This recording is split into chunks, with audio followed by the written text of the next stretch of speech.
এবার আমি জানতে চাইব প্রাপ্তবয়স্ক হওয়ার ব্যাপারে। প্রাপ্তবয়স্ক হওয়ার যে বয়স পশ্চিমা দেশগুলোতে এভাবেই বলা হয়।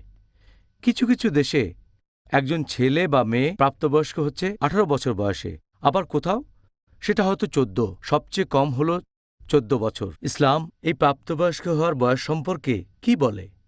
পৃথিবীর বিভিন্ন দেশের আইনের কথা যদি বলতে হয়, ভারতে প্রাপ্তবয়স্ক হওয়ার বয়স হচ্ছে 18 বছর, ইন্দোনেশিয়া 19 বছর, যুক্তরাজ্যে সেটা আবার 16 বছর। প্রত্যেক দেশে প্রাপ্তবয়স্ক হওয়ার যে বয়সটা, সেটা সেই দেশের সরকার লোকজন যেরকম মনে করে সেটা অনুযায়ী আইনটা এক এক দেশে এক এক রকম হয়ে থাকে।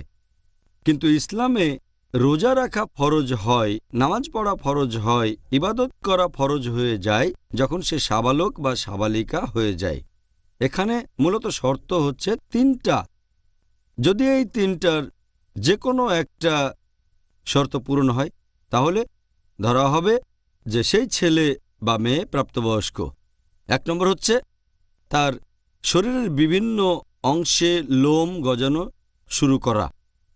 2 নম্বর, ছেলে বা মেয়ের বয়স যখন 15 বছর, অথবা ছেলেদের ক্ষেত্রে বীর্যস্খলন হচ্ছে স্বপ্নদোষ বা এরকম কোনোভাবে, অথবা যদি মেয়ে হয় তখন যদি তার রজস্রাব শুরু হয়ে যায়। যখন থেকে একটা মেয়ের রজস্রাব শুরু হবে তখন থেকেই তাকে প্রাপ্তবয়স্ক বলে ধরা হবে। হতে পারে তার বয়স 10-এরও কম, কিন্তু যেদিন থেকে তার রজস্রাব শুরু হবে সেদিন থেকেই তাকে ধরে নেওয়া হবে যে সে তখন প্রাপ্তবয়স্ক বা সাবালিকা হয়ে গেছে। এই ব্যাপারটা বেশ ইন্টারেস্টিং, কারণ আপনি তখন বললেন যে একটা মেয়ে 10 বছর বয়সে প্রাপ্তবয়স্ক হতে পারে, আর পশ্চিমা দেশেও এরকম বলা হয়। আর এখনকার দিনে এটা বেশ কমন।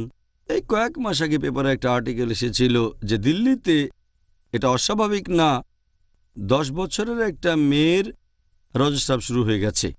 যদি 9 বছরের কমে শুরু হয়ে যায় তখন সেটা একটা দুশ্চিন্তার ব্যাপার। পশ্চিমা দেশগুলোতে একই। আগে ব্যাপারটা এমন ছিল না। যখন আমি মেডিকেল কলেজে পড়তাম তখন পশ্চিমা দেশে বয়সটা ছিল 12 বা 13, ভারতে ছিল 13-14। কিন্তু যেহেতু এখন ডায়েট বদলে গেছে, তারপর পরিবেশ বদলে গেছে ইত্যাদি, এগুলো প্রাপ্তবয়স্ক হওয়ার বয়সের উপর প্রভাব ফেলে। কিন্তু এখন ব্যাপারটা বেশ কমন যে মেয়েরা 10 বছর বয়সে, কখনো 10-এরও আগে, 9 বছরেই অনেক মেয়ের রজস্রাব শুরু হয়ে যায়। আচ্ছা, এই কারণেই তারা ছেলেদের চেয়ে তাড়াতাড়ি ম্যাচিউর হয়ে যায়।